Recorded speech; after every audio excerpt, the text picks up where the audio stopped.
on the back of this amazing coalition, unprecedented coalition, different parts of American society you never thought of anything in common. First, it was Biden.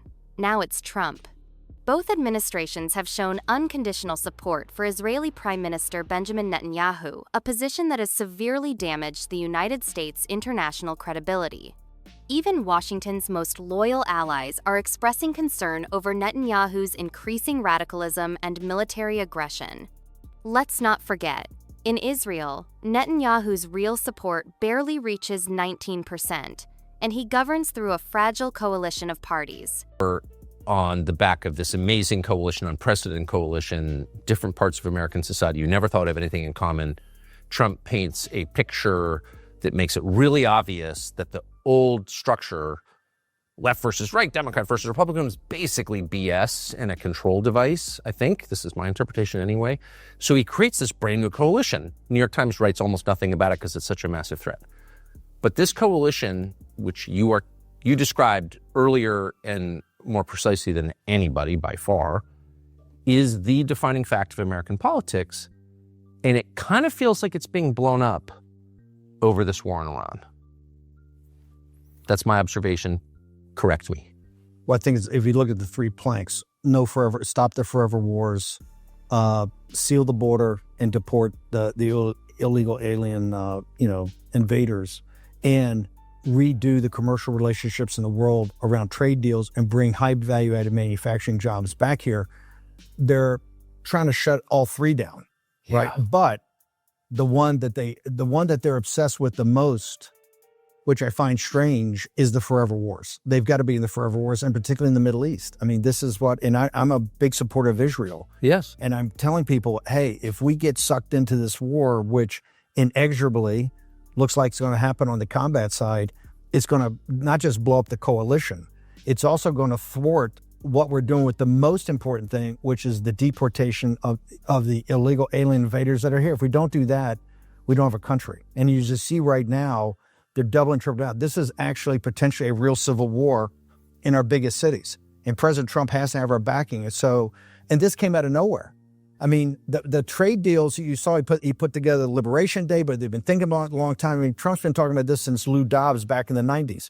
He lays that out there. It's very sophisticated. He's got Scott Bessent running around with Lutnick. They're trying to make these deals.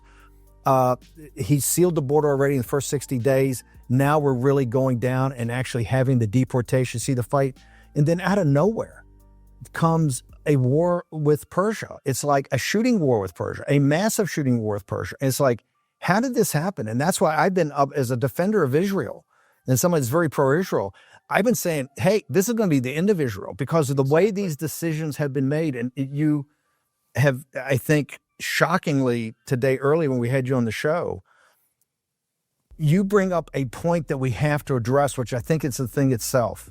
What is it about this apparatus? When you have a coalition that's like 1932 that's coming together, like Roosevelt had Harvard professors and crackers and Democrats and ranchers out west and big city bosses and the Irish. Sun Tzu, the legendary Chinese general who wrote The Art of War around 500 BC, once said, "Never start a war you cannot win."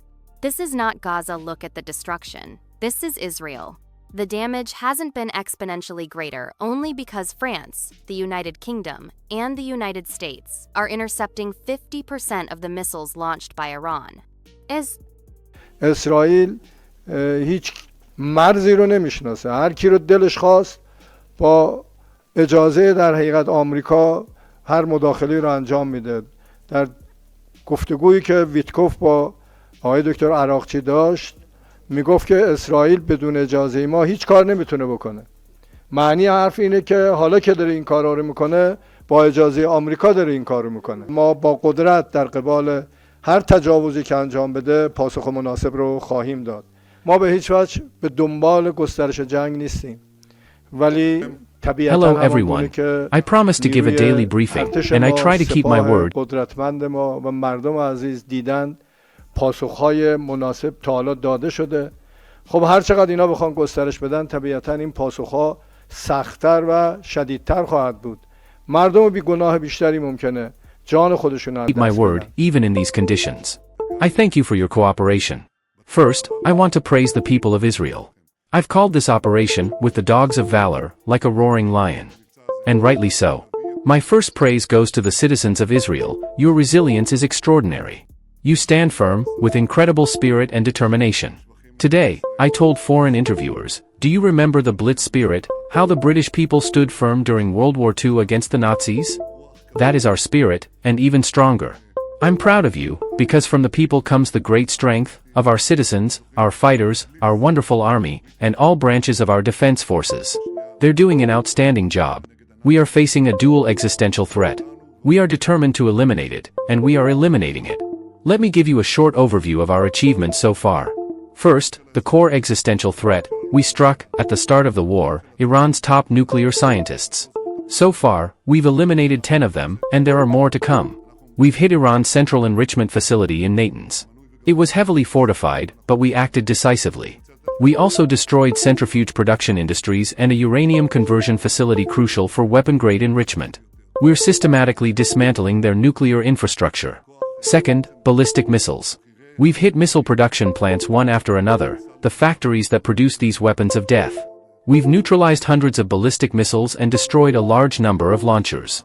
It's not about how many missiles they have, it's about how many launchers they have. And we're taking those out one by one. We also eliminated Iran's top security leadership, including 3 chiefs of staff, the commander of their air force, 2 heads of military intelligence, the second just yesterday, and commanders from both the army and the Revolutionary Guard. We targeted the head of operations as well. We're taking them out one by one, and more are coming. We have achieved air superiority. Israel controls the skies over Tehran. This cannot be overstated. We've essentially created an aerial highway to Tehran. We control its airspace.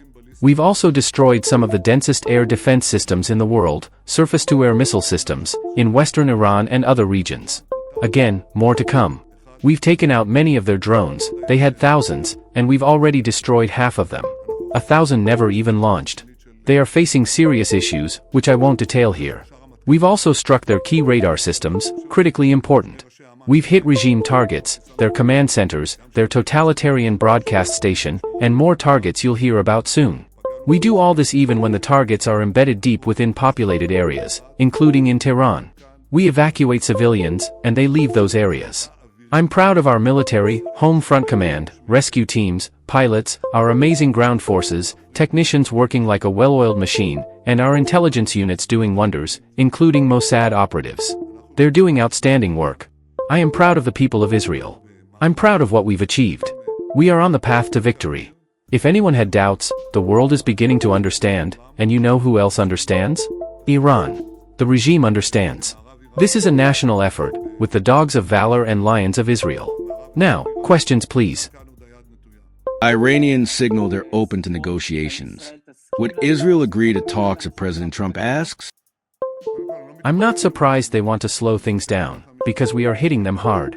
Of course, they'd want to stop and resume building their weapons of death, nuclear arms that threaten our existence and their ballistic missiles. We are committed to destroying both threats. If there's another way to achieve this, fine, but we gave diplomacy a 60-day chance. While they were negotiating with the Americans, the Iranian dictator was tweeting that Israel must be destroyed. So no illusions here, we want results. Our 3 main goals were to eliminate the nuclear program, destroy missile production capability and dismantle the terror axis. What is Israel's red line regarding talks with Iran? Would you settle for less than the Libya model? Do we want a ceasefire or regime change? We'll do whatever it takes to achieve these goals, in full coordination with the US. Our only goal is the result, the full elimination of those 3 threats. The Israeli people will not settle for less. As for regime change, that could very well be the result. This regime is weaker than it seems. It terrorized its own citizens, the region, and the world. But when the nation rises like our lions, we change the balance of power in the Middle East. We're seeing tremendous shifts inside Iran. I spoke with Iran International today. I'm releasing videos to the Iranian people. Millions are watching inside Iran. They are full of hope now. They realize how weak the regime really is. This could bring change. Remember, few predicted the Soviet Union's sudden collapse, or Assad's regime falling days before it happened. When we took down Nasrallah's leadership in Hezbollah, that regime crumbled. So yes, it's hard to predict, but regime collapse could be the result of this historic operation, a campaign that is changing the face of the Middle East. How far we push back Iran's nuclear program? By a month, a year. Can the U.S. help in the offensive too, not just in defense? Our goal is to eliminate it. When you know you have cancer that will kill you, you remove it. You also undergo treatment. It might return someday, but we are pushing it back by a very long time. I can't disclose details, but we are conducting a thorough, long-term strategy. I've been warning about this for 40 years, since shortly after the rise of the Ayatollahs in Iran. I wrote that their nuclear ambition was the greatest threat to Israel and the world. Some laughed. Some dismissed it as a political spin. But now we've reached midnight. There's no 13th hour. If you don't act at 12, there won't be a 13. So we acted at the last moment, and we did what had to be done. We acted despite many doubters, and we're exceeding all expectations. As for the US, President Trump is helping us. I'm in near daily contact with him. Just yesterday we spoke again. I deeply appreciate America's support. Their pilots are intercepting drones too. They've deployed 2 THAAD batteries here, Aegis ships as well. We are grateful. But whether or not they join the offensive is up to President Trump. He'll do what's best for America. We are moving ahead with our plan, and any help is welcome. Can the nuclear threat be neutralized without striking Fordo? Does Israel have the capability to act alone? Listen closely, we are fully committed to eliminating this threat. It is my personal obligation, and Israel's obligation. Our defense forces will do what's necessary. And we haven't forgotten our hostages in Gaza. Remember, I said our action in Lebanon against Hezbollah would help release hostages, and it did. Out of 255 hostages, 202 have returned, 148 alive, 54 deceased. There are 53 remaining, with 2 in critical condition and 31 confirmed dead. We will bring them all home. Our campaign in Iran is also shaking the very foundation, the main support base of Hezbollah and other terror proxies. When we hit Iran, we strike their foundation. Everyone understands this. And we are not taking our eyes off the hostages. I've issued orders, there is real potential here. I intend to realize that potential fully. We're working to achieve all the objectives of this war. I couldn't share these plans in advance, they took months to prepare.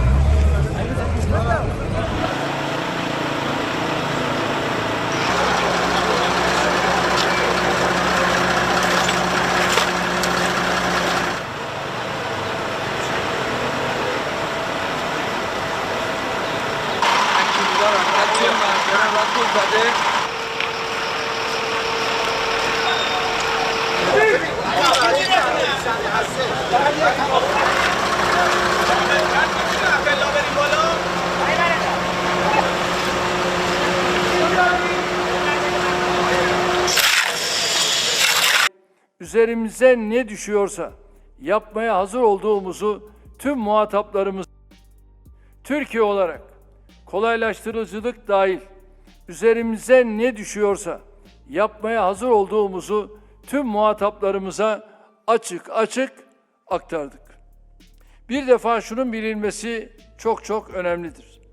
MESA'da çözülebilecek meseleleri silahla, yıkımla, kanla, kaosla, sivil asker ayrımı yapmadan önüne gelen her şeyi bombalamayla halletmeye çalışmanın ileride nelere yol açacağını kimse tahmin edemez. Batı'nın sınırsız desteğiyle İran'a saldıran, Gazze'yi yerle bir eden, bölgedeki her ülkeye kabadayılık taslayan İsrail aslında ne yaptığının farkında değil. Belki ileride yaptığı hatanın farkına varacak. Ama korkarız o vakit iş işten çoktan geçmiş olacak. Unutulmamalıdır ki bu kadim coğrafyada hiçbir ülke kendi sınırlarından ve yönetiminden ibaret değildir. Binlerce yıllık derin ilişkiler sebebiyle bölgedeki her hadise tüm toplumları yakından ilgilendirir, etkiler, orta ve uzun vadeli sonuçlar doğurur. Nitekim Filistin halkına ve topraklarına saldırmak sadece oradaki birkaç milyon insanla sınırlı bir hadise değildir. Yine İran topraklarına ve halkına saldırmak da sadece İran devletini ilgilendiren bir vaka da değil. Bölgemizde bu hakikatler gözetilmeden atılan her adım ileride yaşanacak başka felaketlere davetiye çıkartır. Bu felaketler de genellikle zalimlerin bertaraf olmasıyla sonuçlanır. Dolayısıyla İsrail yaptığı her zulümle, döktüğü her kanla, işlediği her insanlık suçuyla adım adım kendi varlığını ve toplumunun geleceğini riske etmektedir. İran'ın nükleer tesislerini hedef alma bahanesiyle girişilen saldırının aslında çok kapsamlı ve sinsi amaçları olduğu her geçen gün daha iyi anlaşılıyor. Biz en başından beri İran'ın nükleer programıyla ilgili tartışmaların müzakere masasında yürütülmesi gerektiğini savunduk. Bugün de aynı noktadayız.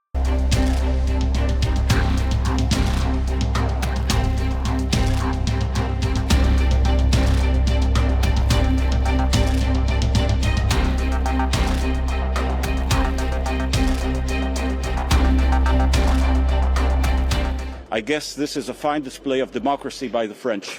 The French government is preventing us from showing our display, and I think this is outrageous.